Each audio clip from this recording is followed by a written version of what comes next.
Et si le Big Bang était un effondrement venant d'ailleurs? Le modèle standard décrit le Big Bang comme une expansion à partir d'une singularité. Un point dense, chaud, sans volume, qui explose et crée tout ce qu'on connaît.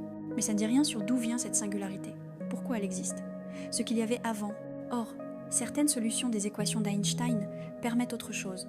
Elles montrent qu'un trou noir peut donner naissance à un nouveau morceau d'espace-temps, une extension, une continuité, un rebond, un Big Bounce. L'effondrement d'une étoile massive dans un autre univers pourrait avoir déclenché la création d'un nouveau cosmos, le nôtre à l'intérieur de ce trou noir. Ça expliquerait pourquoi notre univers semble émerger d'une singularité.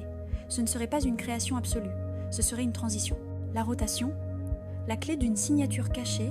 En 2020, une étude de l'Université d'État du Kansas, dirigée par Lior Shamir, a analysé plus de 200 000 galaxies spirales. Objectif: déterminer si l'univers présente une direction de rotation préférentielle. Résultat: un déséquilibre net. Beaucoup plus de galaxies tournent dans un sens que dans l'autre.